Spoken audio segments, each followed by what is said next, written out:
+1 ജോഗ്രഫിയിലെ previous year questions ആയിരുന്നു discuss ചെയ്തുകൊണ്ടിരുന്നത്. ഈ വീഡിയോയും അതിൻ്റെ കണ്ടിന്യൂഷൻ തന്നെയാണ്.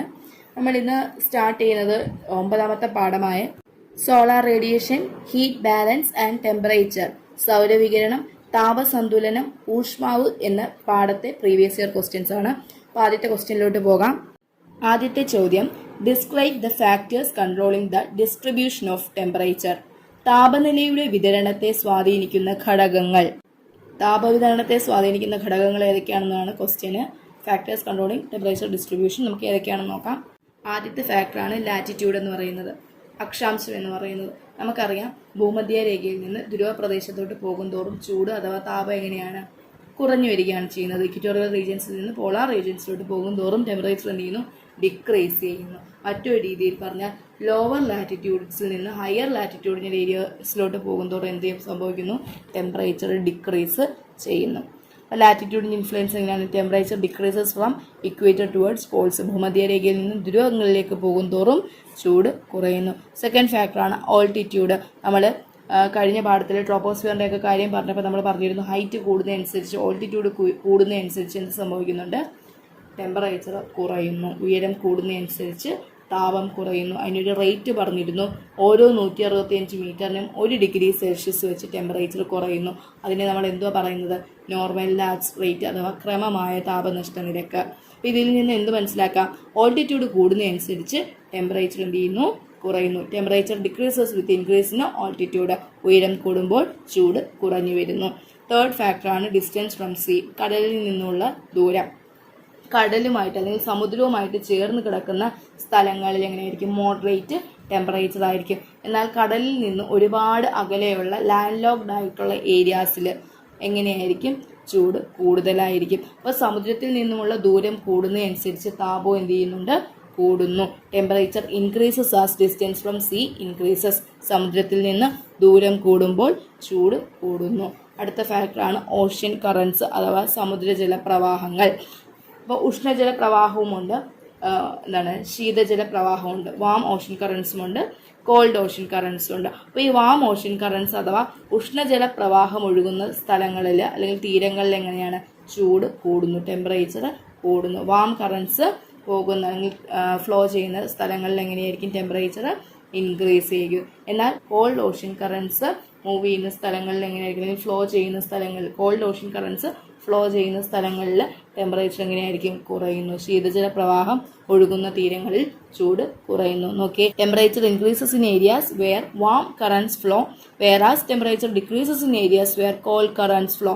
ഉഷ്ണജല പ്രവാഹം ഒഴുകുന്ന തീരങ്ങളിൽ ചൂട് കൂടുന്നു, എന്നാൽ ശീതജല പ്രവാഹം ഒഴുകുന്ന തീരങ്ങളിൽ ചൂട് കുറയുന്നു. ഈ ക്വസ്റ്റ്യൻ ചോദിക്കാൻ ചാൻസ് ഉള്ള ഒരു ചോദ്യം തന്നെയാണ്, അതുകൊണ്ട് നന്നായിട്ട് ഇത് പഠിക്കുക. Factors influencing the distribution of temperature. അടുത്ത ചോദ്യത്തിലോട്ട് പോകാം. Give a single term for the following. താഴെ തന്നിട്ടുള്ളവയ്ക്ക് ഒറ്റ വാക്ക് എഴുതുക. ആദ്യത്തേത്, the solar radiation received by the earth. ഭൗമോപരിതലത്തിൽ ലഭിക്കുന്ന സൂര്യ തരംഗങ്ങൾ. ഭൂമിയുടെ ഉപരിതലത്തിൽ അല്ലെങ്കിൽ ഭൗമോപരിതലത്തിൽ ലഭിക്കുന്ന സൂര്യ തരംഗം ഏതാണ്? അത് ഇൻസൊലേഷനാണ്. സൗരവികിരണം, ഇൻസൊലേഷൻ അഥവാ സൗരവികിരണം. അടുത്ത ചോദ്യം, solar radiation reflected by the clouds before reaching the surface of the earth. ഭൗമോപരിതലത്തിൽ എത്തുന്നതിനു മുമ്പ് മേഘങ്ങളാൽ പ്രതിഫലിപ്പിക്കപ്പെടുന്ന സൂര്യ തരംഗങ്ങൾ. അതിൻ്റെ ഉത്തരം ആൽബഡോ ഓഫ് ദ എർത്ത് ആണ്. ഭൂമിയുടെ പ്രതിഫലനത്വം. ആൽബഡോ ഓഫ് ദ എർത്ത്, ഭൂമിയുടെ പ്രതിഫലനത്വം. അപ്പോൾ ഒന്നും കൂടെ ഒന്ന് നോക്കിയേ. The solar radiation received by the earth. ഭൗമോപരിതലത്തിൽ ലഭിക്കുന്ന സൂര്യ തരംഗങ്ങൾ എന്താണ്? ഇൻസൊലേഷൻ അഥവാ സൗരവികിരണം. ഇനി solar radiation reflected by the clouds before reaching the surface of the earth. ഭൗമോപരിതലത്തിൽ എത്തുന്നതിന് മുമ്പ് മേഘങ്ങളാൽ പ്രതിഫലിപ്പിക്കപ്പെടുന്ന സൂര്യ തരംഗങ്ങൾ. ആൽബഡോ ഓഫ് ദ എർത്ത്, ഭൂമിയുടെ പ്രതിഫലനത്വം. ഓക്കെ, അടുത്ത ചോദ്യത്തിലോട്ട് പോകാം. അടുത്ത ചോദ്യം, incoming solar radiation is known as insolation. Write 4 factors influencing the intensity of insolation. ഭൂമിയിലേക്കുള്ള സൗരവികിരണങ്ങളെയാണ് സൂര്യതാപം എന്നറിയപ്പെടുന്നത്. സൂര്യതാപത്തിന്റെ തീവ്രതയെ സ്വാധീനിക്കുന്ന 4 ഘടകങ്ങൾ എഴുതുക. തെറ്റിപ്പോകരുത്. നേരത്തെ നമ്മൾ ചോദിച്ചത് ഫസ്റ്റ് ക്വസ്റ്റ്യൻ എന്തുമായിരുന്നു? അത് ഡിസ്ട്രിബ്യൂഷൻ ഓഫ് ടെമ്പറേച്ചർ ആണ്, താപ വിതരണത്തെ സ്വാധീനിക്കുന്ന ഘടകങ്ങളാണ്. ഇവിടെ ചോദിച്ചിരിക്കുന്നത് ഇൻസുലേഷനെ ഇൻഫ്ലുവൻസ് ചെയ്യുന്ന ഫാക്ടേഴ്സ് ആണ്. എന്താണ്? സൂര്യതാപ അല്ലെങ്കിൽ സൗരവികിരണത്തെ സ്വാധീനിക്കുന്ന ഘടകങ്ങളാണ് ഇവിടെ ചോദിച്ചിരിക്കുന്നത്. രണ്ട് ക്വസ്റ്റ്യനും തമ്മിൽ തിരിഞ്ഞു പോകരുത്. അപ്പൊ ഇതിന്റെ ഫാക്ടേഴ്സ് ഏതൊക്കെയാണെന്ന് നമുക്ക് നോക്കാം. ഇൻസുലേഷനെ ഇൻഫ്ലുവൻസ് ചെയ്യുന്ന ഫാക്ടേഴ്സ് ഏതൊക്കെയാണ്, സൗരവികിരണത്തെ സ്വാധീനിക്കുന്ന ഘടകങ്ങൾ ഏതൊക്കെയാണെന്ന് നമുക്ക് നോക്കാം. ഫാക്ടേഴ്സ് അഫക്റ്റിംഗ് ഇൻസുലേഷൻ, സൗരവികിരണത്തെ സ്വാധീനിക്കുന്ന ഘടകങ്ങൾ. അത് ആദ്യത്തേതാണ് റൊട്ടേഷൻ ഓഫ് ദ എർത്ത്. നമുക്കറിയാം നമ്മുടെ ഭൂമി അതിന്റെ സ്വന്തം അച്ചുതണ്ടിന് എന്ത് ചെയ്യുന്നു? ഭ്രമണം ചെയ്തുകൊണ്ടേയിരിക്കുകയാണ്. ഇതിന്റെ ഫലമായിട്ടാണ് രാവും പകലും ഒക്കെ ഉണ്ടാകുന്നത്. അപ്പം ഇത് സൗരവികിരണത്തെ ഇൻഫ്ലുവൻസ് ചെയ്യുന്ന ഒരു ഫാക്ടറാണ് ഭൂമിയുടെ ഭ്രമണം, റൊട്ടേഷൻ ഓഫ് ദ എർത്ത്. രണ്ടാമത്തേതാണ് angle of inclination of solar radiation, സൂര്യരശ്മികളുടെ പതനകോൺ.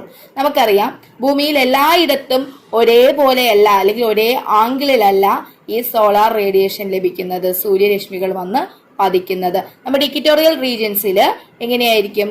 ഈ സൂര്യരശ്മികൾ വെർട്ടിക്കലായിട്ട്, അതായത് നേരെ വന്ന് പതിക്കുകയാണ്. എന്നാൽ പോളാർ റീജിയൻസിലോട്ട് പോകുന്തോറും, ധ്രുവപ്രദേശങ്ങളിലോട്ട് പോകുന്തോറും എങ്ങനെയാണ് സൂര്യരശ്മികൾ വന്ന് പതിക്കുന്നത്? ചരിഞ്ഞാണ് വന്ന് പതിക്കുന്നത്, സ്ലാൻഡിങ് പൊസിഷനിലാണ് വന്ന് പതിക്കുന്നത്. അപ്പോൾ എന്താണ്? നേരെ വന്ന് പതിക്കുന്നിടത്ത് എന്ത് കൂടുതലായിരിക്കും? ഇൻസുലേഷൻ കൂടുതലായിരിക്കും. ഇനി സ്ലാൻഡിങ് ആയിട്ടുള്ള പോളാർ റീജിയൻസിലേക്ക് പോകുമ്പോൾ എന്ത് സംഭവിക്കുന്നുണ്ട്? ഇൻസുലേഷൻ കുറയുന്നു. അടുത്ത പോയിന്റ് ആണ് ഡ്യൂറേഷൻ ഓഫ് ഡേ ലൈറ്റ്, പകലിന്റെ ദൈർഘ്യം. പകൽ കൂടുതലാണെങ്കിൽ എന്ത് കൂടുതലായിരിക്കും? ഇൻസുലേഷൻ കൂടുതലായിരിക്കും. പകലിന്റെ ദൈർഘ്യം കൂടുതലാണെങ്കിൽ ഇൻസുലേഷൻ കൂടുതലായിരിക്കും. പകലിന്റെ ദൈർഘ്യം കുറവാണെങ്കിലോ, ഡേ ലൈറ്റ് കുറവാണെങ്കിലോ അവിടെ ഇൻസുലേഷനും കുറവായിരിക്കും. അടുത്ത പോയിന്റ് ആണ് ട്രാൻസ്പെറൻസി ഓഫ് ദ അറ്റ്മോസ്ഫിയർ, അന്തരീക്ഷത്തിന്റെ സുതാര്യത. അതായത് നമ്മളുടെ വളരെ കാർമേഘങ്ങളാൽ മൂടപ്പെട്ട അന്തരീക്ഷമാണ് എങ്കിൽ എന്ത് സംഭവിക്കും? ഈ വരുന്ന ഇൻസുലേഷൻ കംപ്ലീറ്റ് ആയിട്ട്, വരുന്ന സൂര്യരശ്മികൾ അല്ലെങ്കിൽ സോളാർ റേഡിയേഷൻ കംപ്ലീറ്റ് ആയിട്ട് നമ്മുടെ ഭൂമിയിലോട്ട് എത്തത്തില്ല. ഈ മേഘങ്ങളിലൊക്കെ തട്ടി എന്ത് ചെയ്യുന്നു?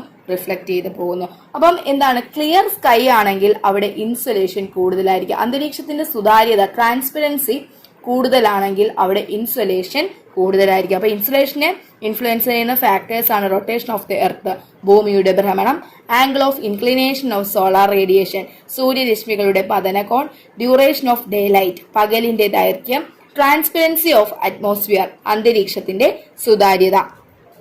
അടുത്തത് മാച്ച് ദ ഫോളോയിങ്, ചേരുംപടി ചേർക്കുക. ഇവിടെ എ ബി സി എന്ന് പറയുന്ന 3 കോളം കൊടുത്തിട്ടുണ്ട്.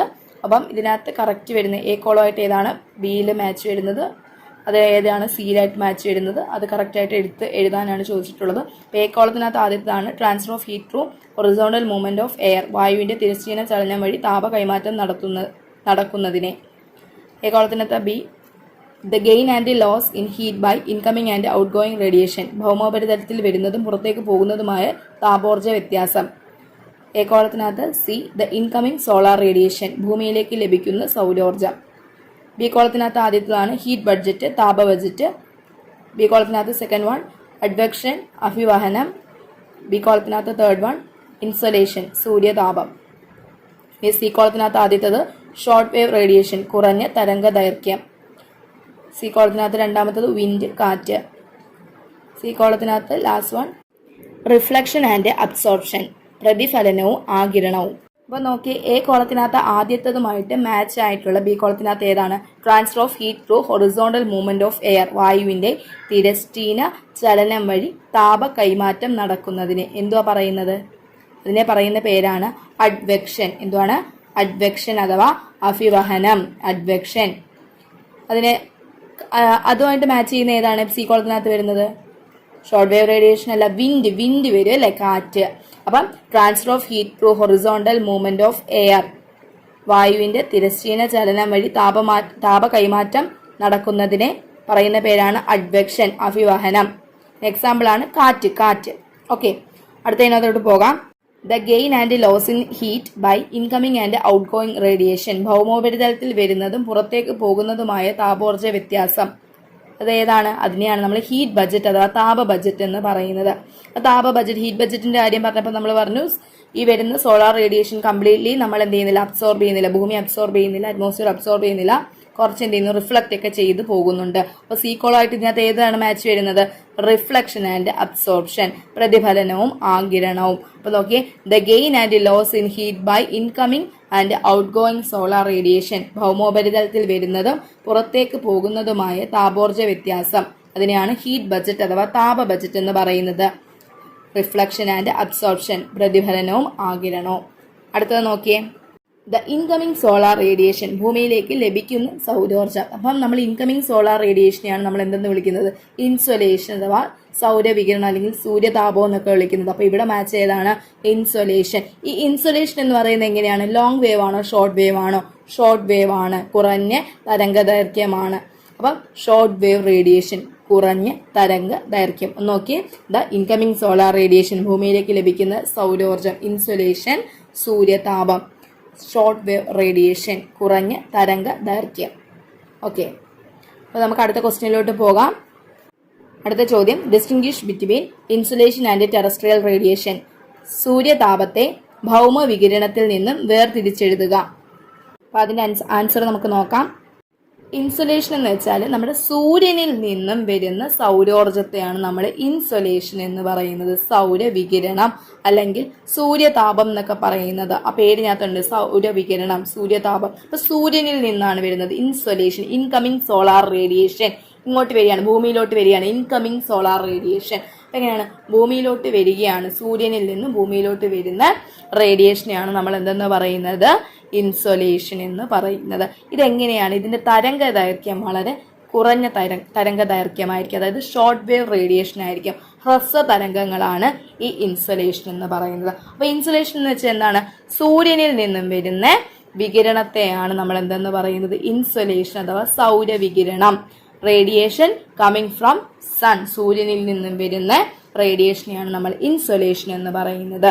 ഇതെങ്ങനെയാണ്? ഇതിന്റെ തരംഗ ദൈർഘ്യം വളരെ കുറവാണ്, അല്ലെങ്കിൽ കുറഞ്ഞ തരംഗ ദൈർഘ്യമാണ് ഇവയ്ക്കുള്ളത്. ഷോർട്ട് വേവ് റേഡിയേഷൻ, ഹ്രസ്വ തരംഗങ്ങളാണ് ഈ ഇൻസുലേഷൻ, സൗരവികിരണം എന്ന് പറയുന്നത്. ഇനി എന്താണ് ടെറസ്ട്രിയൽ റേഡിയേഷൻ, ഭൗമ വികിരണം എന്ന് പറയുന്നത്? ഈ നമ്മുടെ ഇൻസുലേഷൻ ഭൂമിയിൽ വന്നു, ഭൂമി ചൂടായി. ഈ ഭൂമിയിൽ നിന്ന് എന്ത് ചെയ്യുന്നു? റേഡിയേറ്റ് ചെയ്യുന്ന എനർജിയാണ് നമ്മൾ എന്തെന്ന് പറയുന്നത്? നമ്മൾ ഭൗമ വികിരണം എന്ന് പറയുന്നത്. ഭൂമിയിൽ നിന്നും റേഡിയേറ്റ് ചെയ്യുന്ന, അതായത് ഈ ഇൻസുലേഷൻ ഭൂമിയിൽ വന്നു, ഭൂമി ചൂടായി. ഈ ഭൂമി ചൂടായിട്ട് എന്ത് ചെയ്യുന്നു? ഭൂമിയിൽ നിന്നും എനർജി റേഡിയേറ്റ് ചെയ്യുക. ഇതിനെയാണ് എന്തെന്ന് പറയുന്നത്? നമ്മുടെ ഭൗമ വികിരണം അഥവാ ടെറസ്ട്രിയൽ റേഡിയേഷൻ എന്ന് പറയുന്നത്. ഭൂമിയിൽ നിന്നുള്ള വികിരണം, റേഡിയേഷൻ ഫ്രം ദ എർത്ത്. ഇനി ഇതെങ്ങനെയായിരിക്കും? ഇത് ഷോർട്ട് വേവ് ആയിരിക്കും, ലോങ് വേവ് ആയിരിക്കും? Terrestrial radiation long wave radiation ആണ്. ടെറസ്ട്രിയൽ റേഡിയേഷൻ എങ്ങനെയാണ്? ദീർഘതരംഗങ്ങളാണ്. അതിന്റെ തരംഗ ദൈർഘ്യം വളരെ വലുതാണ്, അല്ലെങ്കിൽ ദീർഘമാണ്. ദീർഘതരംഗങ്ങളാണ് ടെറസ്ട്രിയൽ റേഡിയേഷൻ എന്ന് പറയുന്നത്. അടുത്ത ചോദ്യം, mention the different ways of heating and cooling of the atmosphere. അന്തരീക്ഷം ചൂട് പിടിക്കുന്നതിനും തണുക്കുന്നതിനും കാരണമാകുന്ന പ്രക്രിയകൾ എഴുതുക. അപ്പം നമുക്ക് അന്തരീക്ഷം ചൂട് പിടിക്കുന്നതിനും തണുക്കുന്നതിനും കാരണമാകുന്ന പ്രക്രിയകൾ ഏതൊക്കെയാണെന്ന് നോക്കാം. ആദ്യത്തേതാണ് കണ്ടക്ഷൻ. കണ്ടക്ഷൻ എന്ന് വെച്ചാൽ നമ്മുടെ ഇൻസുലേഷൻ ഉണ്ടല്ലോ, അതായത് സൂര്യനിൽ നിന്നും വരുന്ന സോളാർ റേഡിയേഷനാണ് നമ്മൾ ഇൻസുലേഷൻ അഥവാ സൗരവികിരണം എന്ന് പറയുന്നത്. അപ്പോൾ ഈ ഇൻസുലേഷൻ വന്ന് നമ്മുടെ ഭൂമിയുടെ ഉപരിതലം എന്താവുന്നു? ചൂടാകുന്നു. ഭൂമിയുടെ ഉപരിതലവുമായിട്ട് ചേർന്ന് കിടക്കുന്ന അറ്റ്മോസ്ഫിയറിന്റെ ഭാഗം ഉണ്ടല്ലോ, അപ്പോൾ എന്ത് സംഭവിക്കുന്നു? ഭൂമിയുടെ ഉപരിതലവുമായിട്ട് അത് കോണ്ടാക്ട് വരുന്നു, അല്ലേ? അതായത് അന്തരീക്ഷത്തിന്റെ ഏറ്റവും താഴത്തെ പാളി അല്ലെങ്കിൽ താഴത്തെ ഭാഗം എന്ത് ചെയ്യുന്നു? ഭൂമിയുടെ ഉപരിതലവുമായിട്ട്, ചൂടായി കിടക്കുന്ന ഭൂമിയുടെ ഉപരിതലവുമായിട്ട് എന്ത് ചെയ്യുന്നു? കോണ്ടാക്റ്റിൽ വരുന്നു. അങ്ങനെ ഈ കോണ്ടാക്റ്റിൽ വരുന്നത് മൂലം എന്ത് സംഭവിക്കുന്നു? ഭൂമിയുടെ ഉപരിതലത്തിലുള്ള എർത്ത് സർഫസിലുള്ള ചൂട് എന്ത് ചെയ്യുന്നു? ഈ ലോവർ ലെയർ ഓഫ് അറ്റ്മോസ്ഫിയറിനെ ചൂടാക്കുന്നു. അന്തരീക്ഷത്തിന്റെ താഴ്ന്ന പാളിയെ എന്ത് ചെയ്യുന്നു? ചൂടാക്കുന്നു. അപ്പം തന്മാത്രകളുടെ ചലനമില്ലാതെ ചൂട് പകരുന്ന രീതിയാണ് കണ്ടക്ഷൻ അഥവാ സംനയനം എന്ന് പറയുന്നത്. Transfer of heat without molecular movement. അവിടെ തന്മാത്രകൾ ചലിക്കുന്നില്ല, മോളിക്യൂൾസ് എന്ത് ചെയ്യുന്നില്ല? ചലിക്കുന്നില്ല. പിന്നെ എങ്ങനെയാണ്? അത് കോണ്ടാക്റ്റിൽ വരുന്നത് കൊണ്ട് രണ്ട് വസ്തുക്കള് രണ്ട് ഡിഫറെന്റ് ഹീറ്റിലുള്ള അല്ലെങ്കിൽ ഡിഫറെന്റ് താപത്തിലുള്ള രണ്ട് വസ്തുക്കൾ എന്ത് ചെയ്യുന്നു? കോണ്ടാക്റ്റിൽ വരുന്നു. കോണ്ടാക്റ്റിൽ വരുമ്പോൾ ചൂടുള്ള വസ്തുവിൽ നിന്നും താരതമ്യേന തണുപ്പുള്ള വസ്തുവിലേക്ക് എന്ത് ചെയ്യുന്നു? ഹീറ്റ് ട്രാൻസ്ഫർ ആകുന്നു. ഈ ഒരു പ്രോസസ്സിനെയാണ് നമ്മൾ എന്തെന്ന് പറയുന്നത്? കണ്ടക്ഷൻ എന്ന് പറയുന്നത്. ഈ ഒരു ഇമേജ് നോക്കിയേ. ഈ ഒരു ഇമേജിനകത്ത് കണ്ടക്ഷൻ എന്ന് പറഞ്ഞ് കൊടുത്തേക്കുന്നുണ്ടോ? The ground heats the air. അതായത് നമ്മുടെ ഗ്രൗണ്ട് എന്താണ് ഓൾറെഡി ഇച്ചിരി ചൂടായി കിടക്കുകയാണ്. ഇങ്ങനെ ചൂടായി കിടക്കുന്ന ഭൂമിയുടെ ഉപരിതലവുമായിട്ട് കോണ്ടാക്റ്റിൽ വരുന്ന എയറിനെ എന്ത് ചെയ്യുന്നു, ഇത് ചൂടാക്കുന്നു. അപ്പം മോളിക്കുലാർ മൂവ്മെന്റ് ഉണ്ടാകുന്നില്ല, തന്മാത്രകളുടെ ചലനം അവിടെ ഉണ്ടാകുന്നില്ല, പക്ഷെ എന്ത് ചെയ്യുന്നു, ഹീറ്റ് ട്രാൻസ്ഫർ ചെയ്യുന്നു. കോണ്ടാക്റ്റിൽ വരുന്നത് കൊണ്ട് എന്ത് ചെയ്യുന്നു, ഹീറ്റ് ട്രാൻസ്ഫർ ചെയ്യുന്നു. അതിനെയാണ് നമ്മൾ എന്തെന്ന് പറയുന്നത്, കണ്ടക്ഷൻ അഥവാ സംനയനം എന്ന് പറയുന്നത്. അടുത്ത പ്രോസസ്സാണ് കൺവെക്ഷൻ അഥവാ സംവഹനം എന്ന് പറയുന്നത്. നമ്മൾ പറഞ്ഞു കണ്ടക്ഷനിലൂടെ അറ്റ്മോസ്ഫിയറിന്റെ ലോവർ പാർട്ട് എന്ത് ചെയ്യുന്നു, ചൂടാകുന്നു. താഴ്ന്ന ഭാഗങ്ങൾ, അന്തരീക്ഷത്തിന്റെ താഴ്ന്ന ഭാഗങ്ങൾ കണ്ടക്ഷനിലൂടെ ചൂടാകുന്നു. ഈ വായു എന്ത് ചെയ്യുന്നു, ചൂടാകുമ്പോൾ വായുവിന്റെ സാന്ദ്രത എന്ത് ചെയ്യുന്നു, നഷ്ടപ്പെടുന്നു, അല്ലെങ്കിൽ സാന്ദ്രത കുറയുന്നു, ഡെൻസിറ്റി കുറയുന്നു. അപ്പം വായു എയർ മോളിക്യൂൾസിന് എന്തിനുള്ള ടെൻഡൻസി ഉണ്ട്, മുകളിലേക്ക് പോകാനുള്ള ടെൻഡൻസി ഉണ്ട്. അപ്പർ ലെയറിലോട്ട് മൂവ് ചെയ്യാൻ അല്ലെങ്കിൽ എക്സ്പാൻഡ് ചെയ്യാനുള്ള ഒരു ടെൻഡൻസി വരും. എയർ മോളിക്യൂൾസിന് എക്സ്പാൻഡ് ചെയ്യാൻ, മുകളിലോട്ട് എക്സ്പാൻഡ് ചെയ്യാനുള്ള ടെൻഡൻസി വരും. അപ്പം എന്ത് ചെയ്യുന്നു, ഈ താഴ്ന്ന ചൂടായ വായു എന്ത് ചെയ്യുന്നു, മുകളിലേക്ക് ഉയരുന്നു. മുകളിലേക്ക് ഉയരുമ്പോൾ എന്ത് ചെയ്യുന്നു, മുകളിലത്തെ അറ്റ്മോസ്ഫിയർ ലെയേഴ്സ് ഇതുമൂലം ചൂടാകുന്നു. അപ്പം ഇവിടെ തന്മാത്രകൾ എന്ത് ചെയ്യുന്നു, മൂവ് ചെയ്യുന്നുണ്ട്. വായു ചൂടായി വായു എന്ത് ചെയ്യുന്നു, മുകളിലേക്ക് പോവുകയാണ് ചെയ്യുന്നത്. അപ്പോൾ ഇവിടെ മോളിക്കുലർ ആക്ടിവിറ്റി നടക്കുന്നുണ്ട്. തന്മാത്രകളുടെ ചലനം മൂലം ചൂട് പകരുന്ന രീതിയാണ് convection, transfer of heat through molecular activity. ഇവിടെ വായു എന്ത് ചെയ്യുന്നു, ലോവർ അറ്റ്മോസ്ഫിയർ ലെയർ കണ്ടക്ഷനിലൂടെ ചൂടായി, വായു ചൂടായപ്പോൾ വായുവിന്റെ ഡെൻസിറ്റി കുറഞ്ഞു. വായു എന്ത് ചെയ്യുന്നു, എയർ മോളിക്യൂൾസിന് മുകളിലോട്ട് എക്സ്പാൻഡ് ചെയ്യാനുള്ള ടെൻഡൻസി ഉണ്ട്. അതിന് എന്ത് ചെയ്യുന്നു, മുകളിലോട്ട് പോകാനുള്ള ടെൻഡൻസി കൂടി ഈ വായു എന്ത് ചെയ്യുന്നു, മുകളിലോട്ട് എക്സ്പാൻഡ് ചെയ്യുന്നു. അങ്ങനെ എക്സ്പാൻഡ് ചെയ്യുമ്പോൾ അറ്റ്മോസ്ഫിയറിന്റെ അപ്പർ പാർട്ടിൽ എന്ത് ചെയ്യുന്നു, ഹീറ്റ് ട്രാൻസ്ഫർ ചെയ്യുന്നു, താപ കൈമാറ്റം ചെയ്യുന്നു. അന്തരീക്ഷത്തിന്റെ മുകൾ ഭാഗങ്ങളിൽ എന്ത് ചെയ്യുന്നു, താപ കൈമാറ്റം ചെയ്യുന്നു. ഇതിനെയാണ് നമ്മൾ എന്തെന്ന് പറയുന്നത്, ഈ ഒരു പ്രോസസ്സിനെയാണ് കൺവെക്ഷൻ അഥവാ സംവഹനം എന്ന് പറയുന്നത്. അടുത്ത പ്രോസസ്സാണ് അഡ്വെക്ഷൻ അഥവാ അഭിവഹനം. It is a transfer of heat through movement of air. വായുവിന്റെ സഞ്ചാരം മൂലം ചൂട് പകരുന്ന രീതിയാണ് അഭിവഹനം എന്ന് പറയുന്നത്. അതായത് ഇവിടെ ഇമേജ് കൊടുത്തേക്കുന്നുണ്ടോ, വാം എയർ കോൾഡ് എയറിനോട് മൂവ് ചെയ്യുകയാണ്. അതായത് ചൂട് കാറ്റ് എന്ത് ചെയ്യുന്നു, അല്ലെങ്കിൽ ചൂട് വായു തണുത്ത പ്രദേശത്തോട്ട് മൂവ് ചെയ്യുകയാണ്. അപ്പോൾ ഈ തണുത്ത പ്രദേശത്തോട്ട് ചൂട് വായു വരുമ്പോൾ അല്ലെങ്കിൽ ചൂട് കാറ്റ് വരുമ്പോൾ എന്ത് സംഭവിക്കും, അവിടുത്തെ ടെമ്പറേച്ചർ, കോൾഡർ റീജിയൻസിലെ ടെമ്പറേച്ചർ ഇൻക്രീസ് ചെയ്യും, അല്ലെ, അവിടുത്തെ താപം എന്ത് ചെയ്യുന്നു, ഇൻക്രീസ് ചെയ്യുന്നു. അതായത് കോൾഡർ റീജിയൻസിലോട്ട്, തണുത്ത പ്രദേശത്തോട്ട് ചൂടുവായു വരികയാണ്. ചൂടുവായു വരുമ്പോൾ എന്ത് സംഭവിക്കുന്നുണ്ട്, ഈ തണുത്ത പ്രദേശത്തെ ടെമ്പറേച്ചർ അഥവാ താപം എന്ത് ചെയ്യുന്നു, ഇൻക്രീസ് ചെയ്യുന്നു. അപ്പോൾ ഇവിടെ താപ കൈമാറ്റമല്ലേ നടക്കുന്നത്, ആണോ, താപ കൈമാറ്റമല്ലേ, ഹീറ്റ് ട്രാൻസ്ഫർ ചെയ്യുകയല്ലേ ചെയ്യുന്നത്. അപ്പോൾ ഇങ്ങനെ ഹീറ്റ് ട്രാൻസ്ഫർ ചെയ്യുന്നതിനെയാണ് നമ്മൾ അഭിവഹനം അഥവാ അഡ്വെക്ഷൻ എന്ന് പറയുന്നത്. വായുവിന്റെ സഞ്ചാരം മൂലം, മൂവ്മെന്റ് ഓഫ് എയർ മൂലം എന്ത് സംഭവിക്കുന്നു, ഹീറ്റ് ട്രാൻസ്ഫർ നടക്കുന്നു. ഇതിനെയാണ് അഡ്വെക്ഷൻ എന്ന് പറയുന്നത്, അഭിവഹനം എന്ന് പറയുന്നത്. അപ്പോൾ ഹീറ്റ് ട്രാൻസ്ഫറിങ് പ്രോസസ്സാണ് പറഞ്ഞത്. ഏതൊക്കെയായിരുന്നു, conduction, convection and advection. Okay, അടുത്ത ക്വസ്റ്റ്യനിലോട്ട് പോകാം. അടുത്ത question, give a single term of the following. ഒറ്റ പദം എഴുതുക. അതിനകത്ത് എ ആണ്, the process of energy received by the earth from the sun. സൂര്യനിൽ നിന്നുള്ള ഊർജം ഭൂമിയിലേക്ക് എത്തുന്ന പ്രക്രിയ.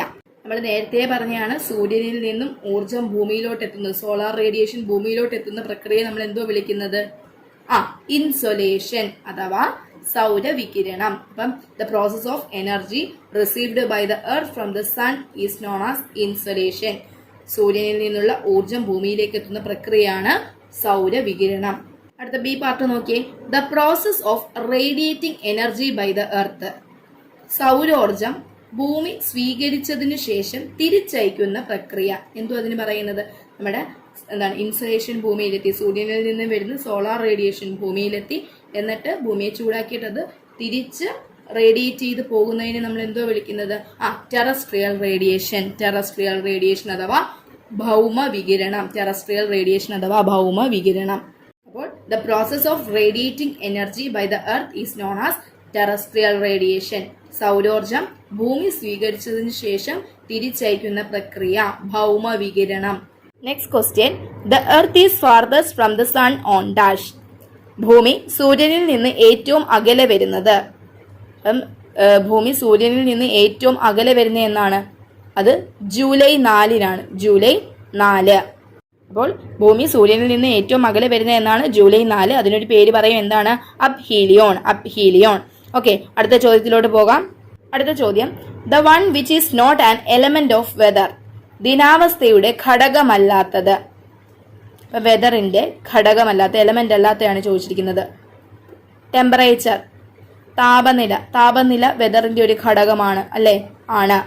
പ്രഷർ മർദ്ദവും ഒരു വെതറിന്റെ ഒരു ഘടകമാണ്. ക്ലൗഡ് മേഘം ഒരു ഘടകമാണ്. സലൈനിറ്റി ലവണത്വം ഘടകമല്ല, വെതറിന്റെ ഘടകമല്ലാത്തത്. അപ്പൊ ഏതാണ്? സലൈനിറ്റി അഥവാ ലവണത്വം. അടുത്ത ചോദ്യം, the earth is nearest to the sun on dash. ഭൂമി സൂര്യനോട് ഏറ്റവും അടുത്ത് വരുന്നത് എന്നാണ്? അത് ജാനുവരി 3-നാണ്. ജനുവരി 3-നാണ് ഭൂമി സൂര്യനോട് ഏറ്റവും അടുത്ത് വരുന്നത്. ഇതിനൊരു പേര് നമ്മൾ പറയുന്നത് എന്തുവാണ്? അതാണ് പെരിഹീലിയോൺ. അപ്പൊ എന്താണ് പെരിഹീലിയോണും എന്താണ് അബ്ഹീലിയോണും എന്നും കൂടെ നമുക്ക് നോക്കാം. ചിലപ്പം പരീക്ഷയ്ക്ക് പെരിഹീലിയോണും അബ്ഹീലിയോണും എന്താണെന്ന് എഴുതാനായിട്ട് ചോദിച്ചാലോ. അപ്പൊ പെരിഹീലിയോൺ എന്ന് വെച്ചാൽ എന്താ? ഭൂമി സൂര്യനോട് ഏറ്റവും അടുത്ത് വരുന്ന ദിവസമാണ് ഇതെന്ന് പറയുന്നത് perihelion. The day when sun is closer to earth. സൂര്യൻ ഭൂമിയോട് അടുത്ത് വരുന്ന ദിവസമാണ് ഇതെന്ന് പറയുന്നത് പെരിഹീലിയോൺ എന്ന് പറയുന്നത്. അതെന്നാണ്? ജനുവരി 3-നാണ് എന്ത് ചെയ്യുന്നത്? ഭൂമിയും സൂര്യനും കൂടെ ഏറ്റവും അടുത്ത് വരുന്നത്. ഇനി അബ്ഹീലിയോൺ എന്താണ്?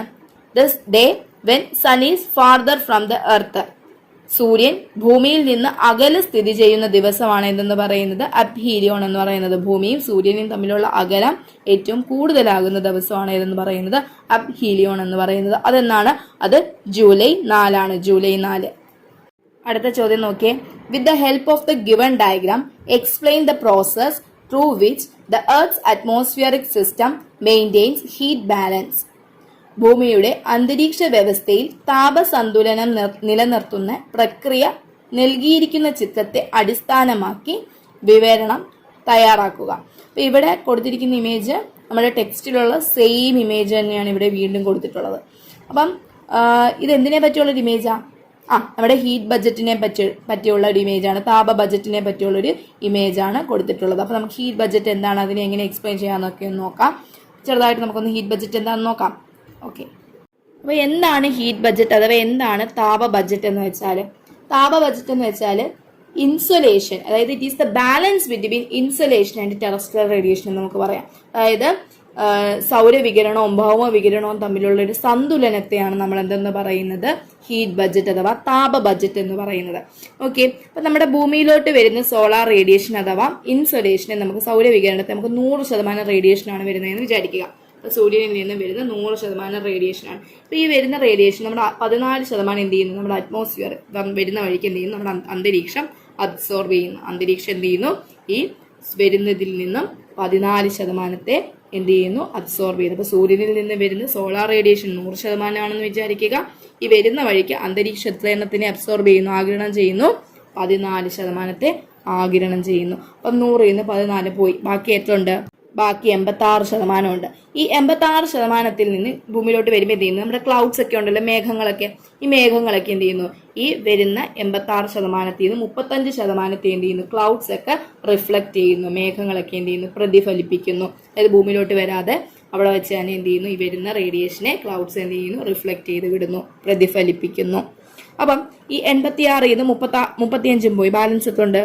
ബാലൻസ് 51% ഈ 51% നമ്മുടെ ഭൂമി എന്ത് ചെയ്യുന്നു? അബ്സോർബ് ചെയ്യുന്നു. 51% എന്ത് ചെയ്യുന്നു? നമ്മുടെ ഭൂമിയിൽ എത്തുന്നതാണ് 51%. അപ്പോൾ ഈ ഭൂമിയിലെത്തിയ 51% എന്ത് ചെയ്യുന്നു? അത് ടെറസ്ട്രിയൽ റേഡിയേഷൻ ആയിട്ട്, ഭൗമ വികിരണമായിട്ട്, ലോങ് വേവ് ടെറസ്ട്രിയൽ റേഡിയേഷൻ എന്താണ്? ദീർഘതരംഗങ്ങളായിട്ടുള്ള ഭൗമ വികിരണമായിട്ട് തിരിച്ചു പോവുകയാണ്. അപ്പൊ പോകുന്ന വഴിക്ക് നമ്മളുടെ അറ്റ്മോസ്ഫിയർ എന്ത് ചെയ്യുന്നു? വീണ്ടും 34% എന്ത് ചെയ്യുന്നു? അബ്സോർബ് ചെയ്യുന്നു. ഇപ്പൊ 51 തിരിച്ചു പോവുകയാണ്. ഈ പോകുന്ന വഴിക്ക് എന്ത് ചെയ്യുന്നു? 34% എന്ത് ചെയ്യുന്നു? അബ്സോർബ് ചെയ്യുന്നു. ബാക്കി എത്ര ശതമാനമുണ്ട്? 51 നിന്ന് 34 പോയത്തുണ്ട് ബാലൻസ് 17%. ഈ 17% എന്ത് ചെയ്യുന്നു? സ്പേസിലേക്ക് തിരിച്ച് റിഫ്ലക്ട് ചെയ്ത് പോകുന്നു, തിരികെ പ്രതിഫലിപ്പിക്കുന്നു ഈ 17%. അപ്പോൾ എന്തോ പറഞ്ഞത്? ഹീറ്റ് ബജറ്റ് എന്ന് വെച്ചാൽ ഇൻസുലേഷനും ടെറസ്ട്രിയൽ റേഡിയേഷനും തമ്മിലുള്ള ഒരു ബാലൻസിനെയാണ് നമ്മൾ ഹീറ്റ് ബജറ്റ് എന്ന് പറയുന്നത്. സൗരവികിരണവും ഭൗമ വികിരണവും തമ്മിലുള്ള ഒരു സന്തുലനത്തെയാണ് നമ്മൾ താപ ബജറ്റ് അഥവാ ഹീറ്റ് ബജറ്റ് എന്ന് പറയുന്നത്. ഇപ്പൊ ഇൻസുലേഷൻ 100% വരുന്നതെന്ന് വിചാരിക്കുക. അതിൽ നിന്ന് നമ്മുടെ അറ്റ്മോസ്ഫിയർ എന്ത് ചെയ്യുന്നു? 14% അബ്സോർബ് ചെയ്യുന്നു. 14% അബ്സോർബ് ചെയ്ത ബാലൻസ് എത്ര ഉണ്ടെന്നാ പറഞ്ഞത്? ബാലൻസ് 86% ഉണ്ട്. ഈ 86% വരുമ്പോൾ എന്ത് ചെയ്യുന്നു, നമ്മുടെ ക്ലൗഡ്സ് ഒക്കെ 35% ഇവിടെ വെച്ച് തന്നെ എന്ത് ചെയ്യുന്നു, റിഫ്ലക്ട് ചെയ്ത് തിരിച്ചു വിടുകയാണ് ചെയ്യുന്നത്. അപ്പൊ 86 35 പോയി, ബാലൻസ് എത്ര ഉണ്ട്? 51. ഈ 51% നമ്മുടെ ഭൂമിയിലോട്ട് എത്തുന്നത്. ഈ ഭൂമിയിലോട്ട് എത്തുന്ന ഈ ഇൻസുലേഷൻ എന്തായി മാറുന്നു? ടെറസ്ട്രിയൽ റേഡിയേഷൻ അഥവാ ഭൗമ വികിരണമായിട്ട് മാറുന്നു. ഈ ഭൗമ വികിരണം എന്ത് ചെയ്യുന്നു, തിരിച്ച് റേഡിയേറ്റ് ചെയ്ത് പോകുമ്പോൾ നമ്മുടെ അറ്റ്മോസ്ഫിയർ എന്ത് ചെയ്യുന്നു, 34% എന്ത് ചെയ്യുന്നു, വീണ്ടും അബ്സോർബ് ചെയ്യുന്നു. നമ്മുടെ അന്തരീക്ഷം എന്ത് ചെയ്യുന്നു, 34% വീണ്ടും അബ്സോർബ് ചെയ്യുന്നു. ബാക്കി 17% എന്ത് ചെയ്യുന്നു, റിഫ്ലക്ട് ചെയ്ത് തിരികെ പ്രതിഫലിപ്പിച്ച് പോകുന്നു. ഇതിനെയാണ് നമ്മൾ ഹീറ്റ് ബഡ്ജറ്റ് എന്ന് പറയുന്നത്. ഇത് ഞാൻ ക്ലാസ്സിൽ നന്നായിട്ട് എക്സ്പ്ലെയിൻ ചെയ്ത് തന്നെയാണ്, പടമൊക്കെ വരച്ച് എക്സ്പ്ലെയിൻ ചെയ്തതാണ്. അതൊന്നും കൂടെ ആ ബുക്കിലൊക്കെ നോട്ട് കാണും, ഒന്നും കൂടെ ഒന്ന് നോക്കുക. അടുത്ത ചോദ്യം, 3rd January is geographically important as dash. ജനുവരി 3 ഭൂമിശാസ്ത്രപരമായ പ്രാധാന്യം എന്ത്? നമ്മൾ നേരത്തെ പെരിഹീലിയോൺ ഒക്കെ പറഞ്ഞപ്പോൾ പറഞ്ഞിരുന്നു. എന്തുവാണ്? ജനുവരി 3 സൂര്യനും ഭൂമിയും ഏറ്റവും അടുത്ത് വരുന്നത്. അതിനെ നമ്മൾ എന്തോ പറയുക? പെരിഹീലിയോൺ എന്ന് പറയും അല്ലേ? അപ്പൊ ഇതിന്റെ ഉത്തരം എന്താണ്? The earth is nearest to the sun. ഭൂമി സൂര്യനോട് ഏറ്റവും അടുത്ത് വരുന്നു എന്ന് ജനുവരി 3. ഓക്കെ, അടുത്ത ക്വസ്റ്റ്യനിലോട്ട് പോകാം. Albedo of the earth means dash. ഭൂമിയുടെ ആൽബെഡോ എന്നാൽ ഡാഷ്. എന്താണ്? അതായത് നമ്മുടെ സൂര്യനിൽ നിന്നും സോളാർ റേഡിയേഷന് ഭൂമിയിലോട്ട് വരുമ്പോൾ അത് കംപ്ലീറ്റ്ലി നമ്മുടെ ഭൂമിയിലോട്ട് എത്തുന്നില്ല. അപ്പോൾ എന്ത് ചെയ്യുന്നു, ഈ വരുന്ന വഴിക്ക് തന്നെ റിഫ്ലക്ട് ചെയ്ത് ക്ലൗഡ്സിലൊക്കെ തട്ടി റിഫ്ലക്ട് ചെയ്ത് പോകുന്നുണ്ട്, പ്രതിഫലിച്ച് പോകുന്നുണ്ട്. അതിനെയാണ് സത്യത്തിൽ നമ്മൾ എന്തെന്ന് പറയുന്നത്? ആൽബെഡോ എന്ന് പറയുന്നത്. അപ്പോൾ ഇവിടുത്തെ ഉത്തരം എന്തായിരിക്കും? ഓപ്ഷൻ ഡി ആണ് ഉത്തരം. The reflected amount of radiation before reaching the earth. ഭൂമിയിൽ എത്താതെ പ്രതിഫലിച്ച് പോകുന്ന ആകെ വികിരണത്തെയാണ് നമ്മൾ എന്തെന്ന് പറയുന്നത്? ആൽബെഡോ എന്ന് പറയുന്നത്. അതായത് സൂര്യനിൽ നിന്ന് സോളാർ റേഡിയേഷൻ വരുന്നു, ഇതെന്ത് ചെയ്യുന്നില്ല, ഭൂമിയിൽ എത്തുന്നില്ല, വരുന്ന വഴിക്ക് തന്നെ എന്ത് ചെയ്യുന്നു, ഇത് ഭൂമിയിലെത്താതെ റിഫ്ലക്ട് ചെയ്ത് പ്രതിഫലിച്ച് പോകുന്നു. ഇതിനെയാണ് നമ്മൾ എന്തെന്ന് പറയുന്നത്? ആൽബെഡോ ഓഫ് ദ എർത്ത് എന്ന് പറയുന്നത്. അടുത്ത ചോദ്യത്തിലോട്ട് പോകാം. അടുത്ത ചോദ്യം, the average insulation received at the tropics. ഉഷ്ണമേഖലയിൽ ലഭിക്കുന്ന ശരാശരി സൗരവികിരണത്തിന്റെ അളവ്. അപ്പോൾ ഉഷ്ണമേഖല ട്രോപ്പിക്സിൽ എങ്ങനെയായിരിക്കും? സോളാർ റേഡിയേഷൻ നല്ല രീതിയിൽ ലഭിക്കും അല്ലെ? ഇൻസുലേഷൻ വളരെ കൂടുതലായിരിക്കും. അപ്പോൾ ഇതിന്റെ ഉത്തരം ഏതായിരിക്കും? ആൻസർ ഓപ്ഷൻ സി ആണ് ഉത്തരം. അപ്പോൾ the average insulation received at the tropics is 320 watt per metre square. ഉഷ്ണമേഖലയിൽ ലഭിക്കുന്ന ശരാശരി സൗരവികിരണത്തിന്റെ അളവ് 320 വാട്ട് പെർ മീറ്റർ സ്ക്വയർ. അടുത്ത ചോദ്യത്തിലോട്ട് പോകാം. അടുത്ത ചോദ്യം, conduction is the process of heat transfer in dash. സംനയനം എന്ന താപവ്യാപന പ്രക്രിയ നടക്കുന്നത് എവിടെയാണ്? ഏത് ഭാഗത്താണ്? അന്തരീക്ഷത്തിന്റെ താഴ്ന്ന പാളികളിലാണ് അല്ലെങ്കിൽ താഴ്ന്ന തലങ്ങളിലാണ് നടക്കുന്നത് അല്ലെ? ഭൂമിയുടെ ഉപരിതലവുമായിട്ട് ചേർന്ന സ്ഥലങ്ങളിലാണ് കണ്ടക്ഷൻ നടക്കുന്നത്. അപ്പൊ ഇതിന്റെ ഉത്തരം എന്താണ്? ഓപ്ഷൻ ബി ആണ് ഉത്തരം. Conduction is the process of heat transfer in the lower layer of the atmosphere. സംനയനം എന്ന താപവ്യാപന പ്രക്രിയ നടക്കുന്നത് അന്തരീക്ഷത്തിന്റെ താഴ്ന്ന തലങ്ങളിലാണ്. അപ്പൊ നോക്കിയേ, ഇവിടെ കണ്ടക്ഷന് പകരം കൺവെക്ഷൻ ആണ് കൊടുത്തെങ്കിലോ? കൺവെക്ഷൻ അപ്പർ ലെയറിലാണ്, അന്തരീക്ഷത്തിന്റെ ഉയർന്ന തലങ്ങളിലാണ് എന്ത് ചെയ്യുന്നത്? കൺവെക്ഷനിലൂടെ ഹീറ്റ് ട്രാൻസ്ഫർ നടക്കുന്നത്. ഓക്കെ, അടുത്ത ചോദ്യത്തിലോട്ട് പോകാം. In general the isotherms are dash. സമതാപരേഖകൾ പൊതുവെ ഡാഷ്. Parallel to longitude. ലോഞ്ചിറ്റ്യൂഡ്സിന് പാരലൽ ആണോ? രേഖാംശ രേഖകൾക്ക് സമാന്തരമാണോ ഐസോതെർംസ്? അല്ല. Parallel to latitudes. അക്ഷാംശ രേഖകൾക്ക് സമാന്തരമാണോ? ആണല്ലേ. അക്ഷാംശ രേഖകൾക്ക് സമാന്തരമാണ് എന്ന് പറയുന്നത് ഐസോതെർംസ് എന്ന് പറയുന്നത്. അപ്പൊ ഇതിന്റെ ആൻസർ എന്താണ്? Option B. അപ്പൊ നോക്കിയേ, in general the isotherms are parallel to latitude. സമതാപരേഖകൾ പൊതുവെ അക്ഷാംശ രേഖകൾക്ക് സമാന്തരമാണ്. അപ്പൊ ഞാൻ ഒരു കാര്യം ചോദിച്ചോട്ടെ, എന്താണ് ഐസോതെർംസ് എന്ന് പറഞ്ഞാല്? എന്താണ് സമതാപരേഖകൾ എന്ന് പറഞ്ഞാല്?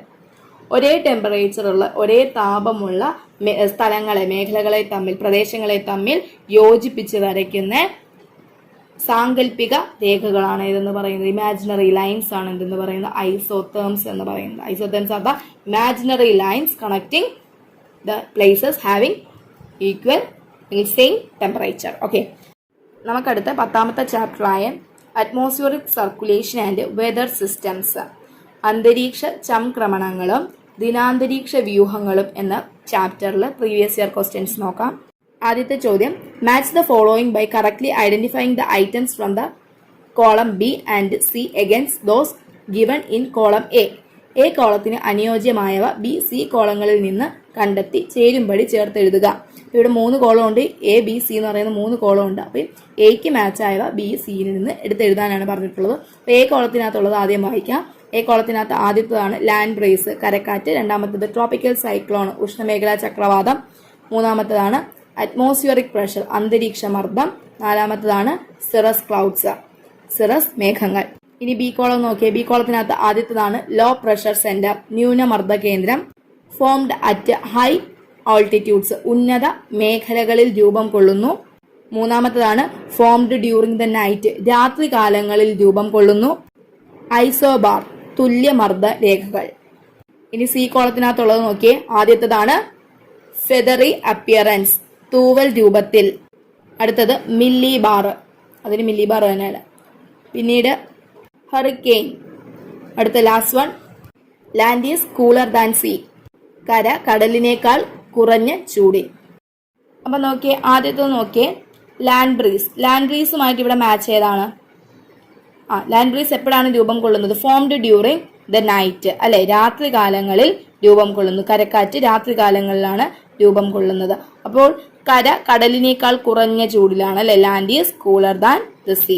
അപ്പൊ നോക്കിയേ, land breeze formed during the night, land is cooler than the sea. കരക്കാറ്റ് രാത്രി കാലങ്ങളിൽ രൂപം കൊള്ളുന്നു, കര കടലിനേക്കാൾ കുറഞ്ഞ ചൂടിൽ. അടുത്ത നോക്കിയേ, അടുത്തതാണ് ട്രോപ്പിക്കൽ സൈക്ലോൺ. ട്രോപ്പിക്കൽ സൈക്ലോൺ അഥവാ ഉഷ്ണമേഖലാ ചക്രവാതം. ഉഷ്ണമേഖലാ ചക്രവാതത്തിന്റെ പ്രത്യേകത ബി കോളത്തിനകത്ത് ഏതെങ്കിലും ഉണ്ടോ? ലോ പ്രഷർ സെന്റർ ആണ്, അല്ലെ, ന്യൂനമർദ്ദ കേന്ദ്രമാണ്. ലോ പ്രഷർ സെന്റർ ആണ് ട്രോപ്പിക്കൽ സൈക്ലോണിന്. പിന്നെ സി കോളത്തിനകത്തുള്ള ഏതാണ്? ഹറിക്കെയിൻ. അപ്പം tropical cyclones, low pressure centre, ന്യൂനമർദ്ദ കേന്ദ്രം, അതുപോലെ തന്നെ ഹറിക്കെയിൻ. ഓക്കെ, അടുത്ത നോക്കിയേ. അടുത്താണ് അറ്റ്മോസ്ഫിയറിക് പ്രഷർ, അന്തരീക്ഷ മർദ്ദം. അപ്പൊ അന്തരീക്ഷ മർദ്ദം ഒരേ മർദ്ദമുള്ള മേഖലകളെ തമ്മിൽ നമ്മൾ യോജിപ്പിച്ച് വരയ്ക്കുന്ന സാങ്കല്പിക രേഖ ഏതാണ്? അതിനെയാണ് ഐസോബാർ അഥവാ തുല്യമർദ്ദ രേഖകൾ എന്ന് പറയുന്നത്. ഈ ഐസോബാറിന്റെ യൂണിറ്റ് ഏതാണ്? മില്ലി ബാർ, അല്ലെ. അപ്പൊ നോക്കിയ അറ്റ്മോസ്ഫിയറിക് പ്രഷർ, ഐസോബാർ, അന്തരീക്ഷ മർദ്ദം, തുല്യമർദ്ദ രേഖകൾ, മില്ലി ബാർ. സി കോളത്തിനകത്തുള്ളത് ഏതാണ്? Milli bar. ഓക്കെ, പിന്നെ ലാസ്റ്റ് ആകെ നമുക്ക് അറിയായിരിക്കും, അല്ലെ. എന്നാലും നമ്മളൊന്ന് പറഞ്ഞാൽ ലാസ്റ്റ് ഏതാണ്? സിറസ് ക്ലൗഡ്, സിറസ് മേഘങ്ങൾ. അതെവിടെയാണ്? Formed at high altitudes. ബിക്കകത്തുള്ളതാണ് ഉന്നത മേഖലകളിൽ രൂപം കൊള്ളുന്നു, വളരെ ഉയരത്തിൽ രൂപം കൊള്ളുന്നു, അല്ലെ. അപ്പോൾ ഉന്നത മേഖലകളിൽ രൂപം കൊള്ളുന്നു, ഫോംഡ് അറ്റ് ഹൈ ഓൾട്ടിറ്റ്യൂഡ്സ്. പിന്നെ സിറസ് ക്ലൗഡ്സിന്റെ പ്രത്യേകത എന്താണ്? ഫെദറി അപ്പിയറൻസ് ആണ്, തൂവൽ രൂപത്തിലാണ് കാണപ്പെടുന്നത്. അപ്പം feathery appearance. Okay, cirrus clouds ഏതാണ്?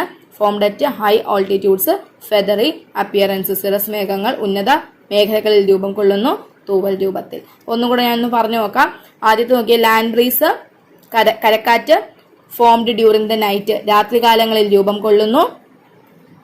Land is cooler than sea, കര കടലിനേക്കാൾ കുറഞ്ഞ ചൂടിൽ. Tropical cyclone, low pressure centre, hurricane. ഉഷ്ണമേഖലാ ചക്രവാതം, ന്യൂനമർദ്ദ കേന്ദ്രം, hurricane. Atmospheric pressure, isobar, millibar. അന്തരീക്ഷ മർദ്ദം, തുല്യമർദ്ദ മേഖലകൾ, millibar. Cirrus clouds, formed at high altitudes, feathery appearance. Cirrus മേഘങ്ങൾ ഉന്നത മേഖലകളിൽ രൂപം കൊള്ളുന്നു, തൂവൽ രൂപത്തിൽ. ഓക്കെ, അടുത്ത ക്വസ്റ്റ്യനിലോട്ട് പോകാം. അടുത്ത ചോദ്യം, the diagram A and be given below shows 2 major types of local winds. Identify them and write a brief not. താഴെ തന്നിട്ടുള്ള എ ബി ചിത്രങ്ങൾ 2 പ്രാദേശിക വാദങ്ങളെ സൂചിപ്പിക്കുന്നു. ഇവ ഏതൊക്കെയാണെന്ന് കണ്ടെത്തി ഇവയുടെ രൂപീകരണത്തെക്കുറിച്ച് ഒരു ലഘുകുറിപ്പ് തയ്യാറാക്കുക. അപ്പൊ ഇത് നമ്മുടെ മോഡൽ എക്സാമിന് ഈ ഒരു ഇമേജ്, ഇതിൽ ഒരെണ്ണത്തിന്റെ ഇമേജ് തന്നിട്ട് നിങ്ങളോടത് ഏത് വിൻഡാണെന്ന് ഐഡന്റിഫൈ ചെയ്തിട്ട് അതിനെപ്പറ്റി എഴുതാനായിട്ട് ചോദിച്ചിട്ടുണ്ടായിരുന്നു. അപ്പം നമ്മളുടെ ടെക്സ്റ്റിനുള്ള സെയിം ഇമേജ് തന്നെയാണ് ഇവിടെ കൊടുത്തിട്ടുള്ളത്. അപ്പം നമുക്ക് നോക്കാം ഇതെങ്ങനെയാണ് ഐഡന്റിഫൈ ചെയ്യുന്നത്, എങ്ങനെയാണ് ഇത് എഴുതുന്നതെന്ന്. ഓക്കെ, അപ്പം ഇത് സത്യത്തിൽ കരക്കാറ്റും കടൽക്കാറ്റുമാണ് കൊടുത്തിട്ടുള്ളത്. ലാൻഡ് ബ്രീസും സീ ബ്രീസും ആണ് കൊടുത്തിട്ടുള്ളത്. അപ്പോൾ ഇതിനകത്ത് ഏതാണ് ലാൻഡ് ബ്രീസ്, ഏതാണ് സീ ബ്രീസ് എന്ന് നമുക്ക് നോക്കാം. അപ്പോൾ നമ്മുടെ ക്വസ്റ്റിനകത്തുള്ള ആദ്യത്തെ ഇമേജ് എ ഡയഗ്രാമാണ് ഇവിടെ കൊടുത്തിട്ടുള്ളത്. ഓക്കെ, അപ്പോൾ ഏത് ബ്രീസാണ് നമുക്ക് ഐഡന്റിഫൈ ചെയ്യുന്നത് എങ്ങനെയാണെന്ന് പറഞ്ഞുതരാം. ഈ ഒരു ഇമേജ് നോക്കുക. എന്നിട്ട് ഈ സീ ലാൻഡ് കൊടുത്തേക്കുന്നുണ്ടോ, കടൽ കര എന്ന് കൊടുത്തേക്കുന്നുണ്ടോ, ഈ താഴ്ഭാഗം നോക്കുക. ഈ താഴ്ഭാഗത്ത് ആരോ എങ്ങോട്ടാണ്? താഴ്ഭാഗം, ആ ഒരു ഇമേജിന്റെ താഴ്ഭാഗത്ത് സിയിൽ നിന്ന് ലാൻഡിലോട്ടല്ലേ ആരോ പോയേക്കുന്നത്. ആണോ? സിയിൽ നിന്ന് ലാൻഡിലോട്ടാണ് ആരോ പോയേക്കുന്നത്. അപ്പം കടലിൽ നിന്ന് കരയിലോട്ടാണ് കാറ്റ് വീശുന്നത്. അപ്പം ഇത് ഏത് കാറ്റാണ്? കടലിൽ നിന്ന് കരയിലോട്ട് വീശുന്ന കാറ്റ് ഏതാണ്? അത് കടൽ കാറ്റാണ്. അപ്പം എവിടെ നിന്നാണ് എങ്ങോട്ട് വീശുന്നത്? ആ ഒരു പേരിട്ടാൽ മതി. കടലിൽ നിന്ന് കരയിലോട്ടാണെങ്കിൽ അത് കടൽക്കാറ്റ്, സീ ബ്രീസ്. അപ്പോൾ ഈ ഇമേജ് ഏതിനെ പറ്റിയാണ്? സീ ബ്രീസിനെ പറ്റിയാണ്. അപ്പോൾ സീ ബ്രീസ് എപ്പോഴാണ് ഉണ്ടാകുന്നത്? അത് പകൽ സമയത്താണ്. നമ്മൾ സീ ബ്രീസ് എപ്പോഴാണ് ഉണ്ടാകുന്നത്? നമ്മൾ എപ്പോഴാണ് കടൽ കാണാൻ പോകുന്നത്? പകൽ സമയത്തല്ലേ? വൈകുന്നേരങ്ങളിൽ, പകൽ സമയങ്ങളിലാണ് നമ്മൾ കടൽ കാണാൻ പോകുന്നത് അല്ലേ? അപ്പം കടലിൽ നിന്ന് നല്ല കാറ്റൊക്കെ നമ്മൾ വീശും. അപ്പം ഈ സീ ബ്രീസ് എപ്പോഴാണ് ഫോം ചെയ്യുന്നത്? ഡേ ടൈമിലാണ് ഫോം ചെയ്യുന്നത്. അപ്പം ഈ പകൽ സമയത്ത് എങ്ങനെയാണ്? കര പെട്ടെന്ന് ചൂടായി കിടക്കുകയായിരിക്കും, കടൽ എങ്ങനെയായിരിക്കും? പതുക്കെ ആയിരിക്കും ചൂടാകുന്നത്. അപ്പം ഈ കര പെട്ടെന്ന് ചൂടാകുമ്പം കരയിൽ എങ്ങനെയായിരിക്കും? ലോ പ്രഷർ ആയിരിക്കും, കടലിൽ ഹൈ പ്രഷർ ആയിരിക്കും. അപ്പം കാറ്റ് എങ്ങനെയാണ്? ഹൈ പ്രഷറിൽ നിന്ന് ലോ പ്രഷറിലോട്ടാണ് കാറ്റ് വീശുന്നത്, കടലിൽ നിന്ന് കരയിലോട്ട് കാറ്റ് വീശുന്നു. അപ്പം പകൽ സമയത്ത് കരയിൽ ചൂട് കൂടുതലാണ്, സമുദ്രങ്ങളിൽ ചൂട് കുറവാണ്. During day time land is warmer than ocean. അപ്പം എന്ത് സംഭവിക്കുന്നു? കടലിൽ നിന്ന് കരയിലോട്ട് കാറ്റ് വീശുന്നു. Wind blow from sea to land. ഇതിനെയാണ് നമ്മൾ എന്തെന്ന് പറയുന്നത്? സീ ബ്രീസ് എന്ന് പറയുന്നത്, കടൽ കാറ്റ് എന്ന് പറയുന്നത്. അപ്പം പകൽ സമയത്ത് എവിടെയാണ് ചൂട് കൂടുതൽ? കരയിലാണ് ചൂട് കൂടുതൽ, സമുദ്രത്തിൽ താരതമ്യേന ചൂട് കുറവായിരിക്കും. കാറ്റ് കടലിൽ നിന്ന് കരയിലോട്ട് വീശുന്നു. ഇതിനെ നമ്മൾ പറയുന്ന പേരെന്താണ്? കടൽ കാറ്റ്. ഓക്കെ, ഇനി രണ്ടാമത്തെ ഇമേജ് ബി ഡയഗ്രാം നോക്കിയേ. ഇവിടെയും താഴ്ഭാഗം നോക്കുക. അവിടെ ഈ സീ ലാൻഡ് ആ ഭാഗത്തുള്ള ആരോ എങ്ങോട്ടാണ്? ലാൻഡിൽ നിന്നും സീയിലോട്ടാണ്. അപ്പം ലാൻഡിൽ നിന്നും സീയിലോട്ടാണെങ്കിൽ, കരയിൽ നിന്ന് കടലിലോട്ടാണെങ്കിൽ അതേതാണ്? കരക്കാറ്റാണ്, ലാൻഡ് ബ്രീസ് ആണ്. ലാൻഡ് ബ്രീസ് എപ്പോഴാണ് രൂപം കൊള്ളുന്നത്? രാത്രികാലങ്ങളിൽ. രാത്രികാലങ്ങളിൽ എവിടെയായിരിക്കും ചൂട് കൂടുതൽ? കരയെ അപേക്ഷിച്ച് സമുദ്രങ്ങളിലായിരിക്കും ചൂട് കൂടുതൽ, സീ ആയിരിക്കും ചൂട് കൂടുതൽ. അപ്പം കാറ്റ് എവിടെയിൽ നിന്ന് എങ്ങോട്ട് വീശും? ലാൻഡിൽ നിന്നും സീയിലോട്ട് വീശും, കരയിൽ നിന്നും കടലിലോട്ട് വീശും. അതിനെയാണ് നമ്മൾ എന്തെന്ന് പറയുന്നത്? ലാൻഡ് ബ്രീസ്, കരക്കാറ്റ് എന്ന് പറയുന്നത്. നോക്കിയേ, during night sea is warmer than land. രാത്രികാലങ്ങളിൽ സമുദ്രങ്ങളിൽ കരയെ അപേക്ഷിച്ച് ചൂട് കൂടുതലാണ്. Wind blow from land to sea. കരയിൽ നിന്ന് കടലിലേക്ക് കാറ്റ് വീശുന്നു. This is known as land breeze. ഇതാണ് കരക്കാറ്റ് എന്ന് പറയുന്നത്. അടുത്ത ചോദ്യം, identify the following diagram and recognise the components marked A B C and D. താഴെ തന്നിട്ടുള്ള ചിത്രം ഏതെന്ന് കണ്ടെത്തി എ ബി സി ഡി എന്ന് അടയാളപ്പെടുത്തിയിട്ടുള്ള ഭാഗങ്ങൾ ഏതെന്ന് തിരിച്ചറിയുക. സത്യത്തിൽ ഇത് പ്രഷർ ബെൽറ്റ്സിനെ പറ്റിയാണ് കൊടുത്തിരിക്കുന്നത്, അതായത് മർദ്ദ മേഖലകളെ പറ്റിയാണ് കൊടുത്തിട്ടുള്ളത്. ഇത് ഏതൊക്കെ മർദ്ദ മേഖലകളാണെന്ന് അടയാളപ്പെടുത്താനാണ് പറഞ്ഞിട്ടുള്ളത്. നോക്കാം. എ എന്ന് പറയുന്ന ഇക്വറ്റോറിയൽ ലോ പ്രഷർ ബെൽറ്റ് ആണ്. ഇക്വറ്റോറിയൽ ലോ പ്രഷർ ബെൽറ്റ് അഥവാ ഭൂമധ്യരേഖ ന്യൂനമർദ്ദ മേഖല. B subtropical high pressure belt ആണ്, ഉപോഷ്ണ ഉച്ചമർദ്ദ മേഖല. ഇനി സി ആണെങ്കിൽ sub polar low pressure belt ആണ്, ഉപധ്രുവീയ ന്യൂനമർദ്ദ മേഖല. ഇനി ഡി ആണെങ്കിൽ പോളാർ ഹൈ പ്രഷർ ബെൽറ്റ് ആണ്, ധ്രുവീയ ഉച്ചമർദ്ദ മേഖല. ഒന്നുകൂടെ നോക്കിയേ. A equatorial low pressure belt, ഭൂമധ്യരേഖ ന്യൂനമർദ്ദ മേഖല. B subtropical high pressure belt, ഉപോഷ്ണ ഉച്ചമർദ്ദ മേഖല. C sub polar low pressure belt, ഉപധ്രുവീയ ന്യൂനമർദ്ദ മേഖല. D polar high pressure belt, ധ്രുവീയ ഉച്ചമർദ്ദ മേഖല. അടുത്ത ചോദ്യം, consider the following diagram and identify the global pressure belts and wind. Briefly discuss the salient features of the planetary wind system. ചുവടെ കൊടുത്തിരിക്കുന്ന ചിത്രത്തിൽ നിന്ന് മർദ്ദമേഖലകളും വിവിധ ആഗോളവാദങ്ങളും കണ്ടെത്തുക. ഇതിന്റെ അടിസ്ഥാനത്തിൽ ആഗോളവാദങ്ങളുടെ പ്രധാന സവിശേഷതകൾ ചുരുക്കി വിവരിക്കുക. ഇത് നമ്മുടെ ടെക്സ്റ്റിലുള്ള സെയിം ഡയഗ്രാം തന്നെയാണ് കൊടുത്തിട്ടുള്ളത്. അപ്പം പ്രത്യേകിച്ചൊന്നും ഇല്ല. നമുക്ക് എന്താണ് പ്ലാനറ്ററി വിൻഡ് സിസ്റ്റം അഥവാ ആഗോളവാദങ്ങളെ പറ്റി എഴുതാനാണ് ചോദിച്ചിട്ടുള്ളത്. നമുക്കപ്പം നോക്കാം ഇതിന്റെ ഉത്തരം എന്താണെന്ന്. ആഗോളവാദങ്ങൾ അഥവാ പ്ലാനറ്ററി വിൻഡ്സ്. ഈ പ്ലാനറ്ററി വിൻഡ്സിന്റെ പ്രത്യേകത എന്ന് വെച്ചാൽ ഇത് വർഷം മുഴുവനും ഒരേ ദിശയിലാണ് സഞ്ചരിക്കുന്നത്, അല്ലെങ്കിൽ ഒരേ ദിശയിലാണ് വീശുന്നത്. ഇനി കാറ്റിന്റെ ഒരു പ്രത്യേകതയാണ് അതെപ്പോഴും ഹൈ പ്രഷറിൽ നിന്ന് ലോ പ്രഷറിലോട്ടാണ് വീശുന്നത്. അപ്പോൾ നമ്മൾ ഇത് മനസ്സിലാക്കണമെങ്കിൽ, അല്ലെങ്കിൽ പ്ലാനറ്ററി വിൻഡ്സിനെ നമ്മൾ മനസ്സിലാക്കണമെങ്കിൽ നമുക്ക് പ്രഷർ ബെൽറ്റ്സിനെ പറ്റി അറിഞ്ഞിരിക്കണം. അപ്പം എപ്പോഴും കാറ്റുകൾ ഹൈ പ്രഷറിൽ നിന്ന് ലോ പ്രഷറിലോട്ടാണ്, ഉച്ചമർദ്ദ മേഖലയിൽ നിന്ന് ന്യൂനമർദ്ദ മേഖലയിലോട്ടായിരിക്കും കാറ്റ് വീശുന്നത്. അപ്പോൾ നമുക്ക് ആഗോളവാദങ്ങളിലോട്ട് വരാം, പ്ലാനറ്ററി വിൻഡ്സിലോട്ട് വരാം. അതിനകത്ത് ആദ്യത്തേതാണ് എന്ന് പറയുന്നത് ട്രേഡ് വിൻഡ്സ് അഥവാ വാണിജ്യവാദങ്ങൾ. അപ്പോൾ വാണിജ്യവാദങ്ങൾ നോക്കിയേ, ഇത് എവിടെ നിന്ന് എങ്ങോട്ടാണ് വീശുന്നത്? ഇത് സബ് ട്രോപ്പിക്കൽ ഹൈ പ്രഷർ ബെൽറ്റിൽ നിന്ന് ഇക്വറ്റോറിയൽ ലോ പ്രഷർ ബെൽറ്റിലോട്ടാണ് വീശുന്നത്. ഉപോഷ്ണ ഉച്ചമർദ്ദ മേഖലയിൽ നിന്ന് ഭൂമധ്യരേഖ ന്യൂനമർദ്ദ മേഖലയിലോട്ടാണ് ഇത് വീശുന്നത്. Flows from subtropical high pressure belts to equatorial low pressure belts. ഉപോഷ്ണ ഉച്ചമർദ്ദ മേഖലയിൽ നിന്ന് ഭൂമധ്യരേഖ ന്യൂനമർദ്ദ മേഖലയിലേക്ക് വീശുന്നു. ഇനി നോർത്തേൺ ഹെമിസ്ഫിയറിൽ ഇത് നോർത്ത് ഈസ്റ്റിൽ നിന്നാണ് ഇക്വിറ്റോറിയൽ ലോ പ്രഷർ ബെൽറ്റിലോട്ട് വീശുന്നത്. നോർത്ത് ഈസ്റ്റിൽ നിന്നാണ് വീശുന്നത്. അപ്പൊ ഇതിനെ നോർത്ത് ഈസ്റ്റ് ട്രേഡ് വിൻഡ്സ് എന്ന് പറയുന്നു. അപ്പൊ നോർത്തേൺ ഹെമിസ്ഫിയറിൽ ഉത്തരാർദ്ധഗോളത്തില് ഇതിനെ അറിയപ്പെടുന്ന ഈ ട്രേഡ് വിൻഡ്സിനെ അറിയപ്പെടുന്ന പേരാണ് എന്തെന്ന് പറയുന്നത് നോർത്ത് ഈസ്റ്റ് ട്രേഡ് വിൻഡ്സ് അഥവാ വടക്ക് കിഴക്കൻ വാണിജ്യവാദങ്ങൾ. അപ്പം സദേൺ ഹെമിസ്ഫിയറിലോ ദക്ഷിണാർദ്ധഗോളത്തിലോ ഇതിനെ south east trade wind, south east ഡയറക്ഷനിൽ നിന്നാണ് ഇക്വിറ്റോറിയൽ ലോ പ്രഷർ ബെൽറ്റിലോട്ട് വീശുന്നത്. അപ്പൊ ഇതിനെ എന്താ വിളിക്കുന്നത്? സൗത്ത് ഈസ്റ്റ് ട്രേഡ് വിൻഡ്സ് അഥവാ തെക്ക് കിഴക്കൻ വാണിജ്യവാദങ്ങൾ. അപ്പൊ നമ്മൾ ട്രേഡ് വിൻഡ്സിന്റെ കാര്യം എന്താ പറഞ്ഞത്? ഇത് സബ് ട്രോപ്പിക്കൽ ഹൈ പ്രഷർ ബെൽറ്റിൽ നിന്നും ഇക്വിറ്റോറിയൽ ലോ പ്രഷർ ബെൽറ്റിലോട്ടാണ് വീശുന്നത്. ഉപോഷ്ണ ഉച്ചമർദ്ദ മേഖലയിൽ നിന്ന് ഭൂമധ്യരേഖ ന്യൂനമർദ്ദ മേഖലയിലേക്കാണ് വീശുന്നത്. ഇത് നോർത്തേൺ ഹെമിസ്ഫിയറിൽ നോർത്ത് ഈസ്റ്റ് ഡയറക്ഷനിൽ നിന്നും ഇക്വിറ്റോറിയൽ ലോ പ്രഷർ ബെൽറ്റിലോട്ടാണ് വീശുന്നത്. അപ്പൊ നോർത്ത് ഈസ്റ്റ് ട്രേഡ് വിൻഡ്സ് എന്നാണ് ഇതിനെ നോർത്തേൺ ഹെമിസ്ഫിയറിൽ അറിയപ്പെടുന്നത്. ഉത്തരാർദ്ധഗോളത്തിൽ വടക്ക് കിഴക്കൻ വാണിജ്യവാദങ്ങൾ എന്നാണ് ഇവ അറിയപ്പെടുന്നത്.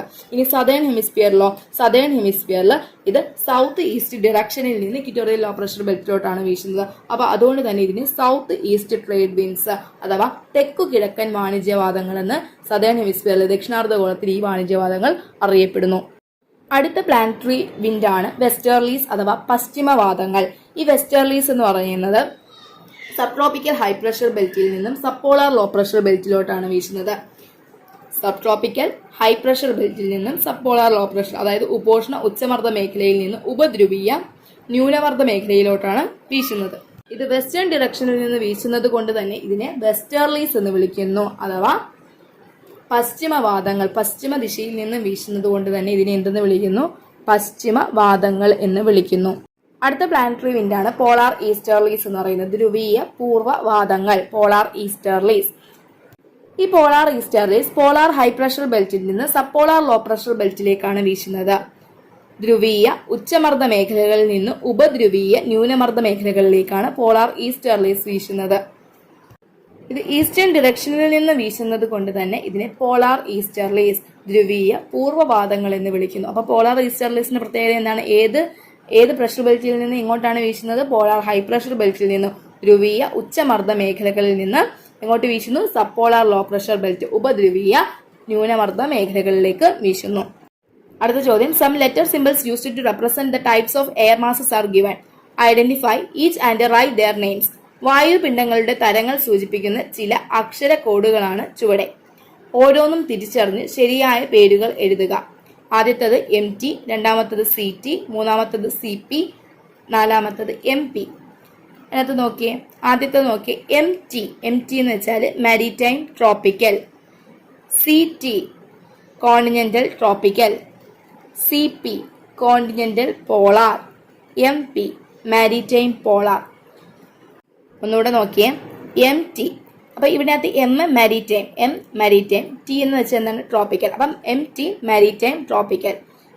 അടുത്തത് CT. അപ്പൊ നമ്മൾ T ട്രോപ്പിക്കലാണ്, C എന്തായിരിക്കും? കോണ്ടിനെന്റൽ. അപ്പൊ continental tropical, CT continental tropical. അടുത്തത് CP. അപ്പൊ C എന്ന് വെച്ചാൽ കോണ്ടിനെന്റൽ ആണ്, P പിന്നെ പോളാർ ആണ്. CP continental polar, CP continental polar. ഇനി MP ആണെങ്കിലോ M മാരിടൈം, P പോളാർ. അപ്പം മാരിടൈം പോളാർ. ഓക്കെ, അടുത്ത ചോദ്യത്തിലോട്ട് പോകാം. അടുത്ത ചോദ്യം, give answers to the following questions related to air masses. വായുപിണ്ഡങ്ങളുമായി ബന്ധപ്പെട്ട് നൽകിയിട്ടുള്ള ചോദ്യങ്ങൾക്ക് ഉത്തരം കണ്ടെത്തുക.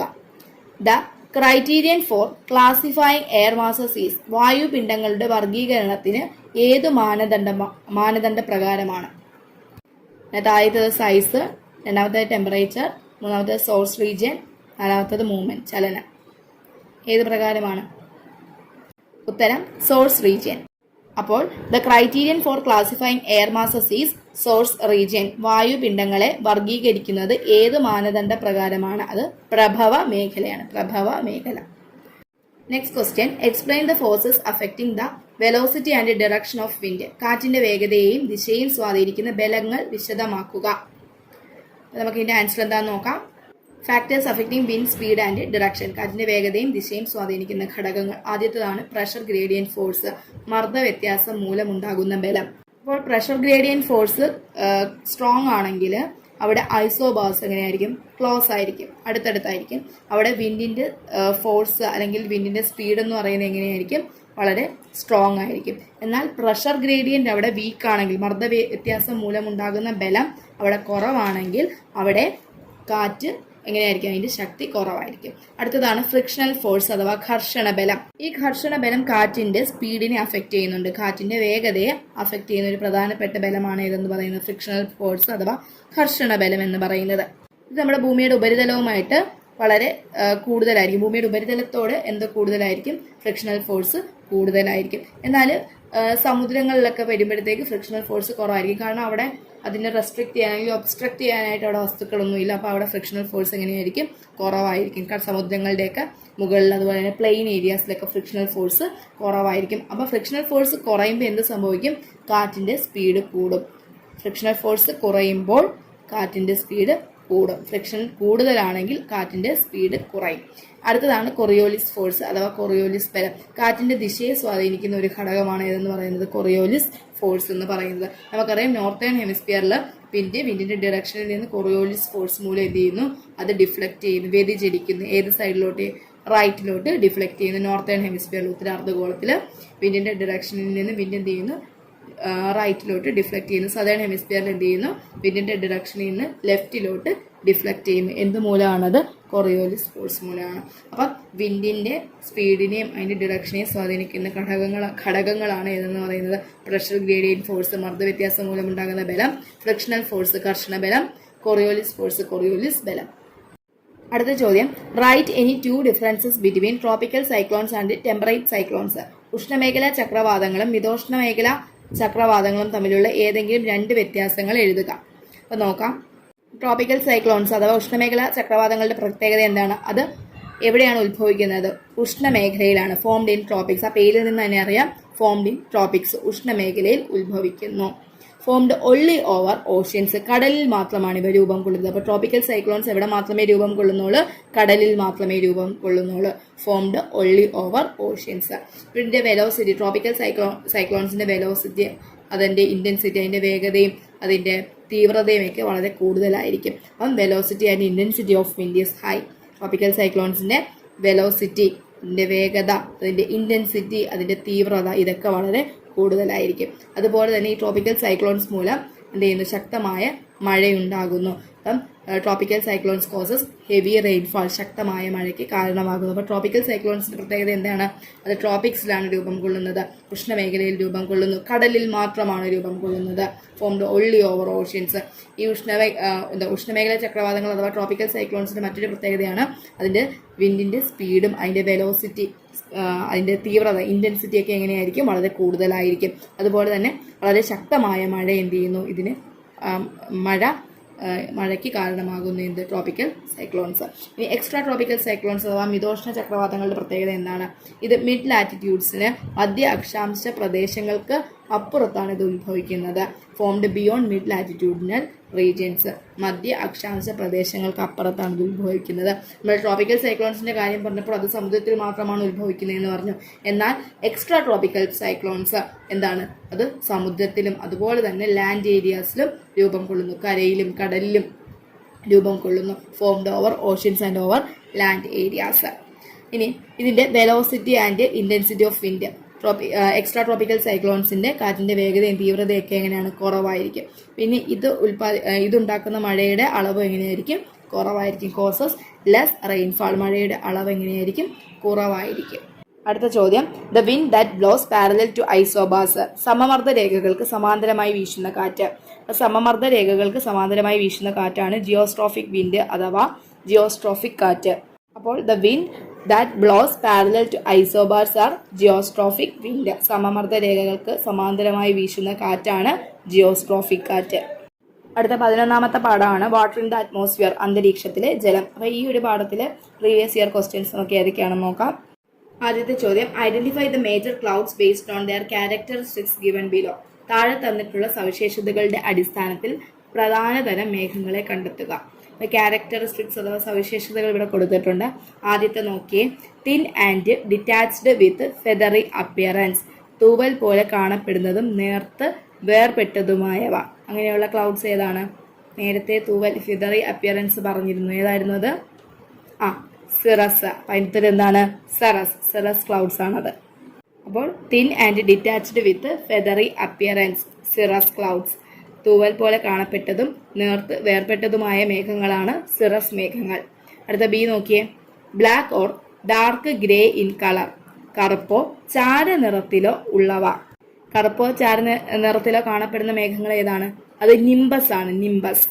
അപ്പൊ നോക്കിയേ, black or dark grey in colour ഏത് ക്ലൗഡാണ്? Nimbus clouds. കറുപ്പോ ചാര നിറത്തിലോ ഉള്ള മേഘങ്ങൾ ഏതാണ്? നിംബസ് മേഘങ്ങൾ. അടുത്ത സി നോക്കിയേ. Look like cotton wool. പഞ്ഞിക്കെട്ട് പോലെ കാണുന്നവ. പഞ്ഞിക്കെട്ട് പോലെ കാണുന്ന ക്ലൗഡ്സ് ഏതാണ്? അത് ക്യുമിലസ് ആണ്. ക്യുമിലസ്. അപ്പോൾ look like cotton wool, cumulus clouds. പഞ്ഞിക്കെട്ട് പോലെ കാണുന്നവ ഏതാണ്? ക്യുമിലസ് മേഘങ്ങൾ. അടുത്ത ഡി നോക്കിയേ. Layered cloud covering a large portion of the sky. ആകാശത്തിന്റെ മിക്ക ഭാഗങ്ങളിലും പരന്ന് തട്ട് പോലെ കാണുന്നവ, ലെയേഴ്സ് പോലെ കാണപ്പെടുന്നവ ഏതാണ്? അത് സ്ട്രാറ്റസ് ആണ്. സ്ട്രാറ്റസ്. അപ്പോൾ layered cloud covering a large portion of the sky is Stratus clouds. ആകാശത്തിന്റെ മിക്ക ഭാഗങ്ങളിലും പരന്ന് തട്ട് പോലെ കാണുന്നവ സ്ട്രാറ്റസ് മേഘങ്ങളാണ്. ഓക്കെ, അടുത്ത ചോദ്യത്തിലോട്ട് പോകാം. അടുത്ത ക്വസ്റ്റ്യൻ, മാച്ച് ദ ഫോളോയിങ്. ചേരുംപടി ചേർക്കുക. അപ്പോൾ ഇവിടെ എ കോളം ഉണ്ട്, ബി കോളം ഉണ്ട്. അപ്പം എ കോളത്തിന് മാച്ച് ആയത് ബി കോളത്തിൽ നിന്ന് എടുത്തെഴുതാനാണ് പറഞ്ഞിരിക്കുന്നത്. ഓക്കെ, എ കോളത്തിനകത്ത് ആദ്യത്തേതാണ് the amount of moisture present in the atmosphere as compared to its full capacity. അന്തരീക്ഷത്തിന് ഉൾക്കൊള്ളാവുന്ന ഏറ്റവും കൂടുതൽ ജലാംശത്തിന്റെ അളവിനെ അപേക്ഷിച്ച് അതിൽ കാണപ്പെടുന്ന ജലത്തിന്റെ അളവ്. അതിനെ നമ്മൾ എന്തോ പറയുന്നത്? അതിനെ നമ്മൾ പറയുന്നതാണ് റിലേറ്റീവ് ഹ്യൂമിഡിറ്റി, ആപേക്ഷിക ഈർപ്പം. അപ്പൊ നോക്കിയേ, the amount of moisture present in the atmosphere as compared to its full capacity. അന്തരീക്ഷത്തിന് ഉൾക്കൊള്ളാവുന്ന ഏറ്റവും കൂടുതൽ ജലാംശത്തിന്റെ അളവിനെ അപേക്ഷിച്ച് അതിൽ കാണപ്പെടുന്ന ജലത്തിന്റെ അളവ്. അതിനെ നമ്മൾ എന്തോ പറയുന്നത്? റിലേറ്റീവ് ഹ്യൂമിഡിറ്റി അഥവാ ആപേക്ഷിക ഈർപ്പം. അടുത്ത ചോദ്യം നോക്കിയേ. The temperature at which saturation occurs in a given sample of air. ഒരു നിർദ്ദിഷ്ട വായു ജലപൂരിതമാകാൻ വേണ്ട താപനില. എന്തോ അതിന്റെ ആൻസർ? അത് ഡ്യൂ പോയിന്റ് ആണ്. Dew point. അപ്പോൾ the temperature at which saturation occurs in a given sample of air. ഒരു നിർദ്ദിഷ്ട വായു ജലപൂരിതമാകാൻ വേണ്ട താപനിലയാണ് നമ്മൾ എന്തെന്ന് പറയുന്നത്? ഡ്യൂ പോയിന്റ് എന്ന് പറയുന്നത്. Due point. അടുത്ത ചോദ്യം നോക്കിയേ. Transformation of water vapour into water. നീരാവി ജലമായി മാറുന്ന രൂപാന്തരീണ പ്രക്രിയ എന്തുവാണ്? നീരാവി ജലമായി മാറുന്നതിന് നമ്മൾ എന്തോ വിളിക്കുന്നത്? കണ്ടൻസേഷൻ. കണ്ടൻസേഷൻ അഥവാ ഘനീകരണം. അപ്പോൾ the transformation of water vapour into water. നീരാവി ജലമായി മാറുന്ന രൂപാന്തരീണ പ്രക്രിയ എന്താണ്? അത് കണ്ടൻസേഷൻ. കണ്ടൻസേഷൻ. അടുത്ത ചോദ്യം നോക്കിയേ. The process by which water vapour condenses directly into ice. നീരാവി നേരിട്ട് ഘനീഭവിക്കുന്ന പ്രക്രിയ. നീരാവി എന്താവുന്നു? ഡയറക്റ്റ് ആയിട്ട് ഘനീഭവിക്കുകയാണ്. അതായത് എന്താണ്? ഡയറക്ട്ലി ഐസ് ആവുകയാണ് ചെയ്യുന്നത്. ആ പ്രോസസ്സിനെ നമ്മൾ വിളിക്കുന്ന പേരാണ് സബ്ലിമേഷൻ. സബ്ലിമേഷൻ. അപ്പോൾ the process by which water vapour condenses directly into ice. നീരാവി നേരിട്ട് ഘനീഭവിക്കുന്ന പ്രക്രിയയാണ് എന്തെന്ന് പറയുന്നത്? സബ്ലിമേഷൻ. സബ്ലിമേഷൻ. അടുത്ത ചോദ്യത്തിലോട്ട് പോകാം. അടുത്ത ചോദ്യം, identify the type of rainfall depicted and name the region which is not getting rainfall. ചിത്രത്തിൽ കൊടുത്തിരിക്കുന്നത് ഏതു തരം മഴയാണ്? മഴ ലഭിക്കാത്ത പ്രദേശത്തിന്റെ പേരെഴുതുക. ഇത് ഏതു തരം മഴയാണ്? ഇതൊരു ഇമേജ് തന്നിരിക്കുകയാണ്. ഇത് ഏത് മഴയാണ് നമ്മൾ കണ്ടെത്താനാണ്. മഴ ലഭിക്കാത്ത പ്രദേശത്തിനൊരു പേര് പറയും. ആ പേര് എന്താണെന്നും കൂടെ ചോദിച്ചിട്ടുണ്ട്. അതെന്താ? ഏത് തരമുള്ള മഴയാണ്? അപ്പോൾ ഈ പടം ഓറോഗ്രാഫിക് റെയിൻഫാളിനെ പറ്റിയാണ്, പർവ്വതവൃഷ്ടിയെ പറ്റിയാണ് കൊടുത്തിരിക്കുന്നത്. എന്താ? നമ്മുടെ ജലപൂരിതമായിട്ടുള്ള വായു എന്ത് ചെയ്യുന്നു? പർവ്വതത്തിന്റെ ചരിവിൽ തട്ടി എന്ത് ചെയ്യുന്നു? ഉയർന്നത് അതിന്റെ താപനില കുറയുന്നു. താപനില കുറഞ്ഞിട്ട് എന്ത് ചെയ്യുന്നത്? ഘനീഭവിച്ച് മഴയായിട്ട് പർവ്വതത്തിന്റെ ഒരു സൈഡിൽ മഴയായിട്ട് എന്ത് ചെയ്യുന്നു? പെയ്യുന്നു. ഇപ്പുറത്തെ സൈഡിൽ മഴ ലഭിക്കുന്നുണ്ടോ? ഇല്ല. ആ സൈഡ് എന്ത് ചെയ്യുന്നു? വരണ്ട് കിടക്കും. ആ ഒരു സൈഡിനെ നമ്മൾ പറയുന്ന ആ ഒരു റീജിയനെ പറയുന്ന പേരാണ് റെയിൻ ഷാഡോ റീജിയൻ. മഴ ലഭിക്കാത്ത സ്ഥലത്തെ പറയുന്ന പേരാണ് റെയിൻ ഷാഡോ റീജിയൻ അഥവാ മഴനിഴൽ പ്രദേശം എന്ന് പറയുന്നത്. അപ്പോൾ എന്താണ് മഴനിഴൽ പ്രദേശം എന്ന് ഇവിടെ എഴുതിയിരിക്കുന്നത് നോക്കാം. Leeward side of the mountain slope which receive orographic rainfall do not receive rainfall. This region is known as rain shadow region. പർവ്വത മഴ ലഭിക്കുന്ന പർവ്വത ചരിവുകൾക്ക് എതിർവശത്ത് മഴ ലഭിക്കുന്നില്ല. ഈ ഒരു ഇമേജ് നോക്കിയാൽ തന്നെ അറിയാം, ഒരു സൈഡിലെ മഴ ലഭിക്കുന്നുള്ളൂ, മറ്റേ സൈഡിൽ മഴ ലഭിക്കുന്നില്ല. അപ്പോൾ ഇങ്ങനെ മഴ ലഭിക്കാത്ത സ്ഥലത്തെയാണ് നമ്മൾ എന്തെന്ന് പറയുന്നത്, മഴ നിഴൽ പ്രദേശം അഥവാ റെയിൻ ഷാഡോ റീജിയൻ എന്ന് പറയുന്നത്.